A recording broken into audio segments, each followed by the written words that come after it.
All right, today we're going to look at derivatives of inverse trig functions. The other day you looked at the derivative rule for inverse functions and learned how to do that. We're going to now use that rule to help us find the derivatives of inverse trig functions. For example, if we want to find the derivative for inverse sine, sometimes called arc sine, so its inverse is g of x, which is sine. So if I'm trying to find f prime of x, the derivative rule for inverse functions says that's going to be equal to 1 over g prime of f of x. You have to just have that rule memorized, okay? That's the rule for finding the derivative of inverse functions. So, first I've got to find out, well, what is g prime of x? Well, what is g prime at x? Cosine of x. So then g prime of f of x is the cosine of f of x, which is the sine inverse of x.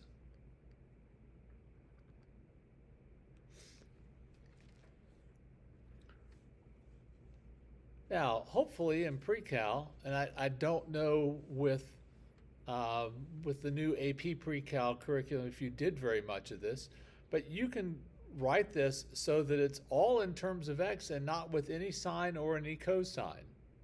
So I'll remind you that the sine inverse of x is some angle whose sine is x. So I'm going to draw a reference triangle. I'm going to call this acute angle theta and make its sine equal to x, sine being opposite over the hypotenuse. So I'll make the opposite leg x and the hypotenuse 1. Then in terms of x, because of the Pythagorean theorem, what will the length of this side be? X squared plus 1? No. X squared. 1?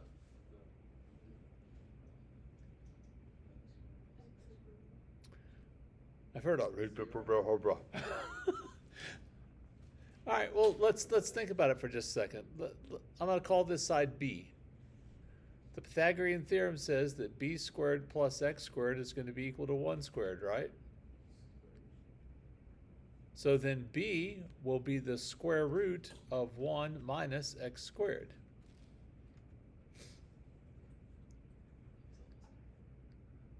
You were getting there?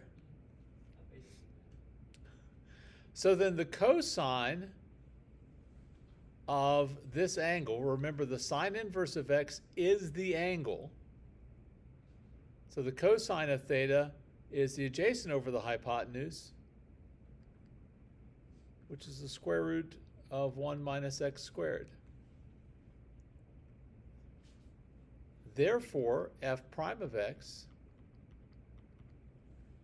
is 1 over the square root of 1 minus x squared, and our rule becomes the derivative with respect to x of the sine inverse of x is 1 over the square root of 1 minus x squared.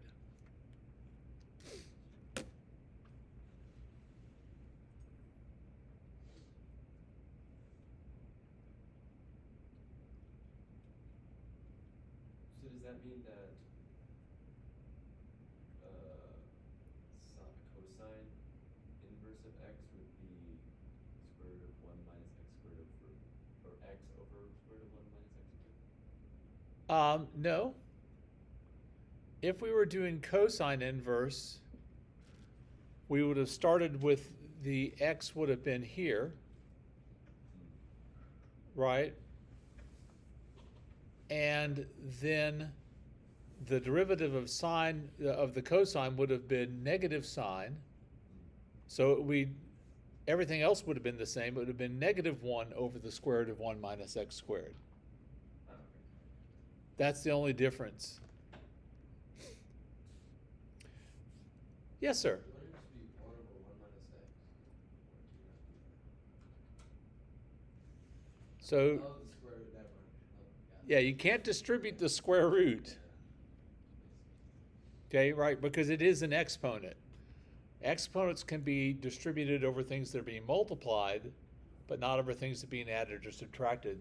And the way I think about that is the distributive property works for one level down in the hierarchy of, powerful things. So like when you're multiplying, the next thing down is adding and subtracting. You can do that. When you're raising something to a power, the next thing down is multiplying, so you can distribute the power. But you can't distribute a power over things that are being added or subtracted because that's 2 levels down. Pardon? Yeah. All that good stuff. Now, I don't expect you to be able to, quickly generate this, but it's not a bad idea if you can. But honestly, we use it enough to where, just memorize that. That should be one of those things that you memorize. We memorize a lot of rules for derivatives. And that should be one of them. All right, let's do arctangent. It's going to basically follow the same idea. If we want to find f prime at x, that should be equal to 1 over g prime at f of x. That's the derivative rule for inverse functions.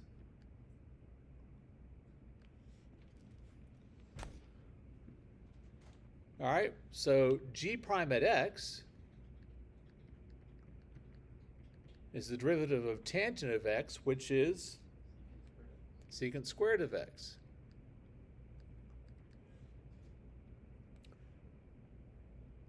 So g prime of f of x is going to be the secant squared of the tangent inverse of x. So again, I'll use a reference triangle. The tangent inverse of x is the angle whose tangent is x.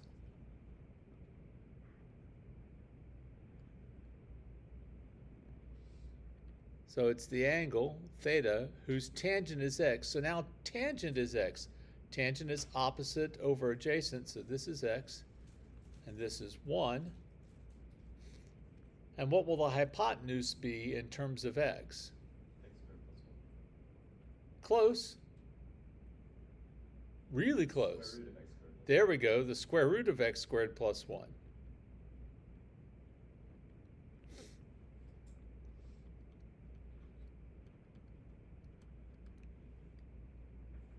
And it's going to be that squared. Well, since x squared plus 1 was positive already, we take the square root and then square it. Those just undo one another. That's x squared plus 1. So this is 1 over x squared plus 1. And there's no square root because the derivative of tangent is secant squared.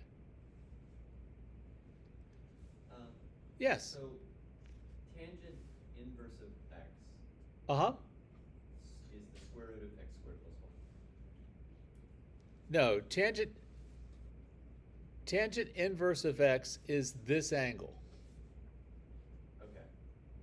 And the secant squared of that angle? So secant, sorry, I zipped over this part really quickly. So the tangent inverse of x is this angle. The secant of that angle, remember secant is the reciprocal of cosine, so it's going to be the square root of x squared plus 1 over 1. Okay. and then we squared that. I apologize, I zipped right by that. Okay. Okay? So, the derivative with respect to x of the tangent inverse of x is 1 over 1 plus x squared. Wait, why did you had secant because derivative of tangent is secant. So I'm confused where we got secant from. Where we got secant here from? The derivative of tangent is secant squared. Yeah. So can you explain the triangle again? Yeah. So, to find the tangent inverse of x, I want the angle that has a tangent of x. Yeah. And tangent is opposite over hypotenuse. It should be opposite over adjacent. So on an angle, I called it theta, you could have called it bob, it doesn't really matter, whose tangent is x over 1. Yeah. Which makes sense. Okay? And it doesn't matter here if you have x squared plus 1 or 1 plus x squared. 6 of one, half a dozen of the other. All right. And let's also go ahead and derive the one for arc secant. So here I'm looking for what is the derivative of the arc secant. So f prime of x is, by the derivative rule for inverse functions, 1 over its inverse's derivative at f of x.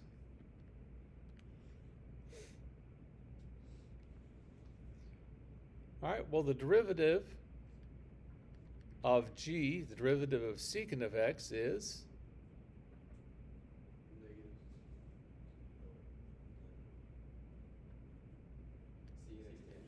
Negative. secant x times tangent of x. That's a little different than the other one, right? Or the other ones. All right. So then g prime of f of x, sorry, I wrote that wrong.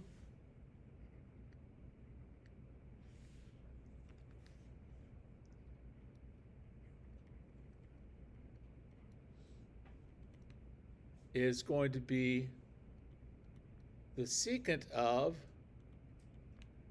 inverse of x times the tangent of the secant inverse of x.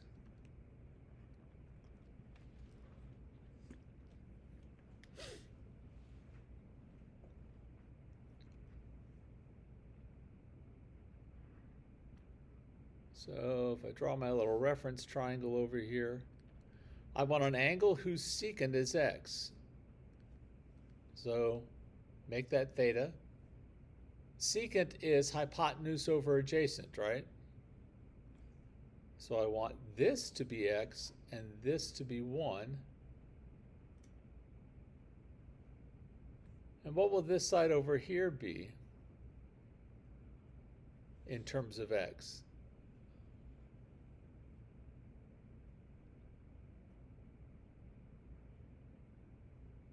X, the square root of x minus 1. X squared minus 1. There you go. The square root of x squared minus 1. And again, that's just Pythagorean theorem.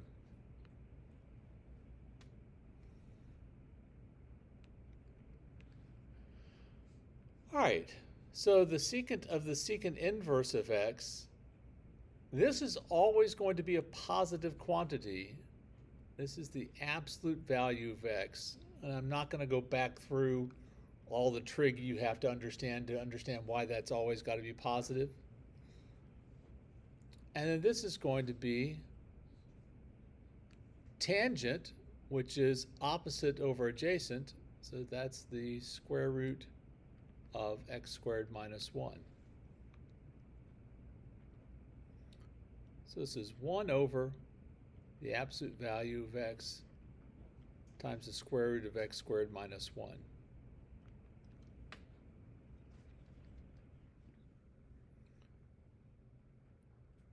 And for that little thing with the secant of secant inverse x, that work for like anything? So if I were to do like cosine inverse of x, would that? Is it always the absolute value? No. Oh. Will I have to do that? No. often? Okay. It works for secant, but it's complicated as to why. And I'm assuming it also works for cosecant? Yeah. Okay. And that's all I have to deal with? Well, you don't have to know that. I'm just showing you how it's derived. Okay. In the end, what do you have to know? You need to know that the derivative with respect to x of the secant inverse of x is 1 over the absolute value of x times the square root of x squared minus 1. Do you have any fun ways to remember this? Well, okay. Sort of. See how this one is the square root of 1 minus x squared? Okay. What I remember is when there's a square root, the x's go together. Right? The x's are beside each other. Okay. Right? Whereas here, there's nothing out here, so the x goes back here by itself. Okay. Right? There's nothing to pair it with. Arctangent is, that one I just think is just easy to remember. But the other two, it's easy to get confused. And in all honesty, we probably use secant inverse the least Okay. in terms of problems and stuff. And in terms of the AP exam, I think it's, again, I don't get to look at the multiple choice questions, so I don't know for certain. But my sense is from what people at various seminars I've attended and stuff have said is that it almost never shows up anywhere. Every once in a blue moon or so. Okay. So, take that for what you will. Now, we could go ahead and continue doing this with all of the other inverse trig functions, but it turns out that they're all just the opposite sign of their related one. So for arc cosine, and this is what you were asking about earlier, about the, how would the cosine be different? It would just be -1 over the square root of 1 minus x squared. Because the derivative of cosine is negative sign, and that's where that negative comes from, and everything else is pretty much the same. Same for arc cotangent, it's -1 over 1 plus x squared, and arc cosecant, -1 over the absolute value of x times the square root of x squared minus 1. These come up even less. Okay? These are sort of, the big 2 and the little 1, and then the, oh yeah, this is also true. Okay? All right, so let's just do some examples. So if we want the derivative with respect to x of sine inverse of x cubed, well, that's going to be 1 over the square root. It's not just x, so instead of writing 1 minus x squared, it'll be 1 minus x cubed squared. And because it wasn't just x, what do we have to use? Chain rule times 3x squared. And then we'll usually clean that up a little bit. That's 3x squared over the square root of 1 minus x to the 6th.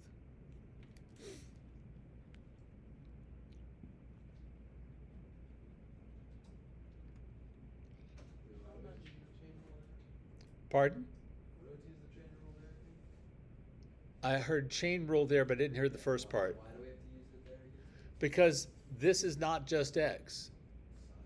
So it's the sine inverse of x cubed, right?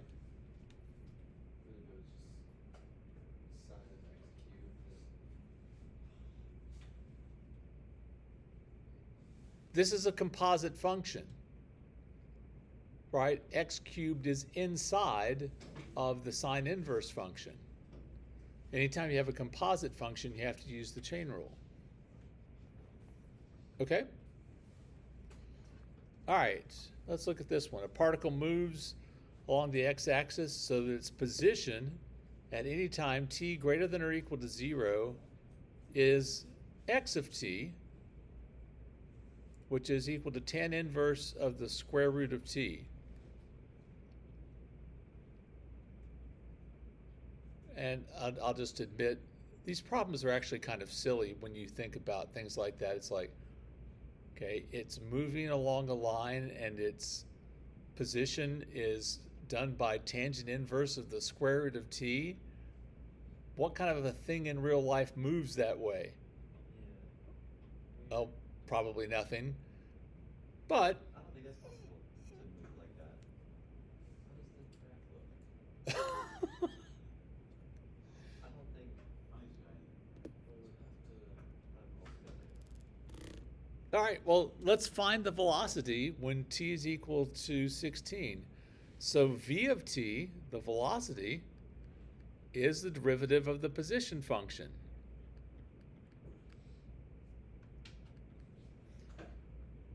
So the derivative of tan inverse of something is 1 over 1 plus whatever that something is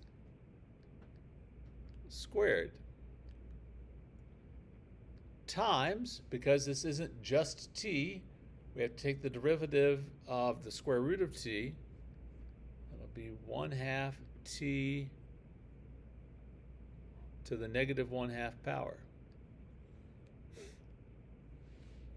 Well, let's see if we can clean that up a little bit. That's going to be 1 over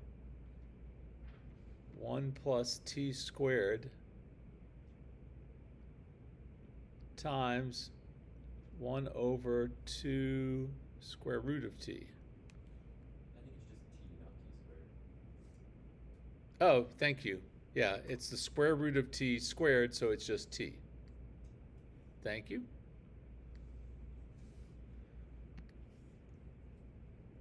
And then we can go ahead and multiply those together. That's 1 over 2 square root of t plus 2t to the 3/2 power.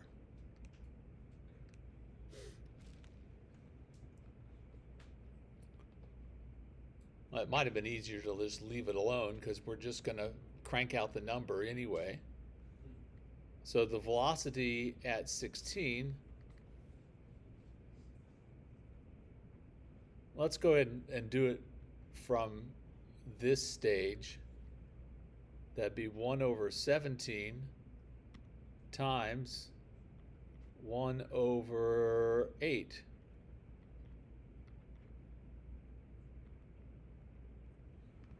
So 1 over 136. That's pretty slow. Unless this is in, miles per minute or something. Not moving very fast.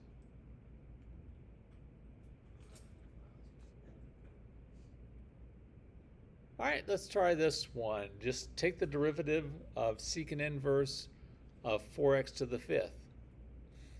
Now, the derivative of secant inverse of something is 1 over the absolute value of whatever that something is times the square root of whatever that something is. So 4x to the 5th. We'll square that something minus 1 times, because of the chain rule, the derivative of 4x to the 5th, which is 20x to the 4th. Many of you will get to the place where pretty quickly you don't write the 1 over, because you know you're going to have to multiply by the derivative of the inside part, and you'll just go ahead and put that in the numerator, and that's fine. So this is 20x to the 4th over, I'm going to change this just a little bit. 4 is always positive, right? X to the 4th would also always be positive. So I'm going to call that 4x to the fourth times the absolute value of x times the square root of 16x to the 10th minus 1. And by doing that, it makes it easier to see how I can do a little canceling here. All right, the 20x to the fourth divided by 4x to the fourth gives me just 5 in the numerator.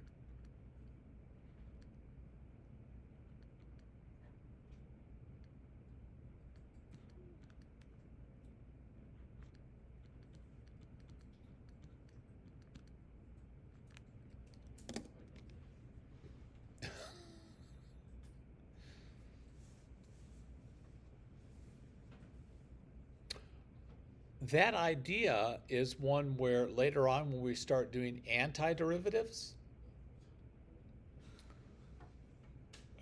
is where you have to kind of think, when you look at this, you're like, that looks like something I could get from a secant inverse derivative, right?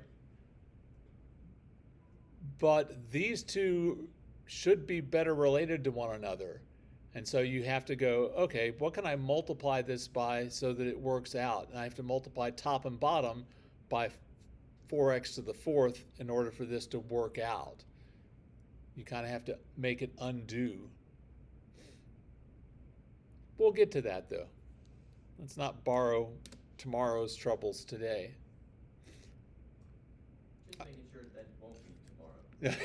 No, it will not be tomorrow.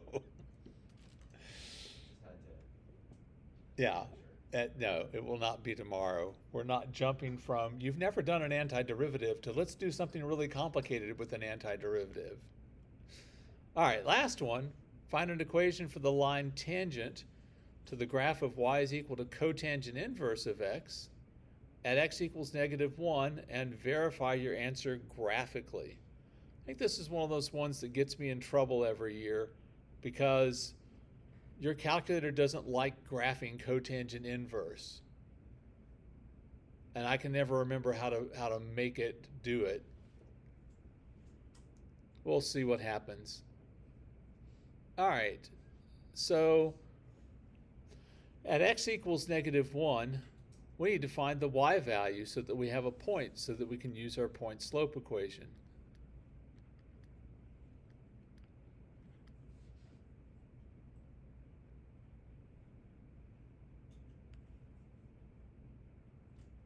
And I tell you what, just to make this to where suspected spam is calling me again. That guy won't give up. Let's make this simpler on ourselves. Let's make this at x is equal to +1.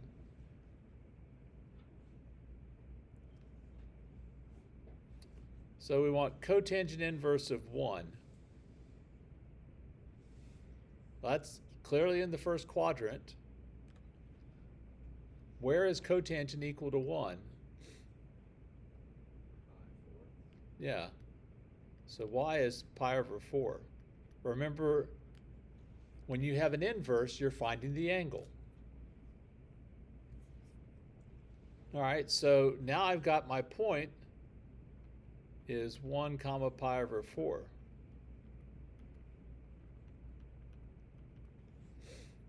Well, now I need to know the slope. So we'll take the derivative.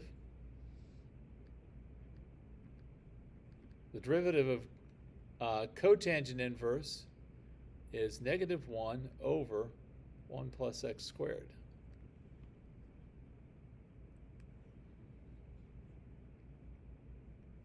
So the slope is going to be equal to -1 over 1 plus 1 squared is -1/2.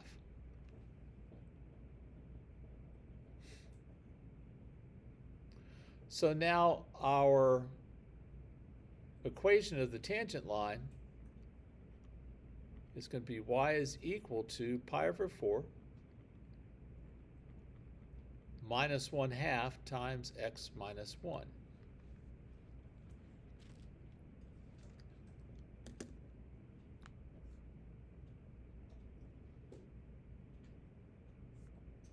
And I'm trying to remember if the numworks graphs cotangent inverse.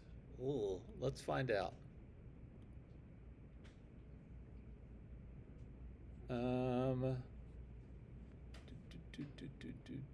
Do.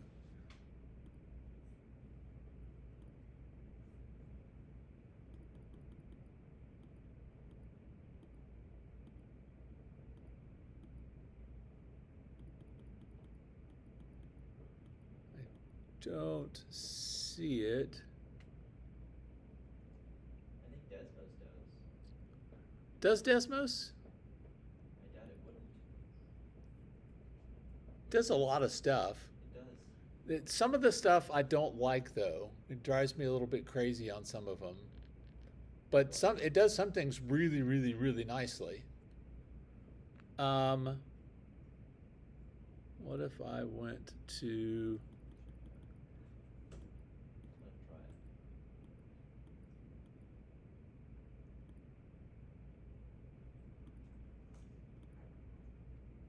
In studying for the SAT, Desmos has become my best friend. I'm sorry, In studying for the SAT, Desmos has become my best friend. has become My best friend. gotcha.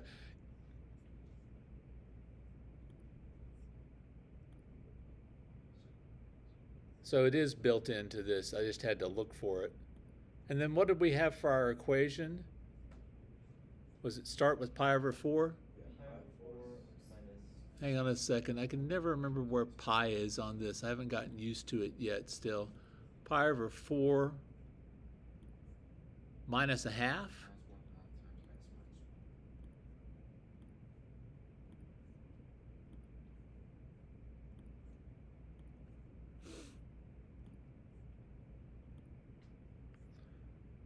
And plot graph. Oh, hey, look at that.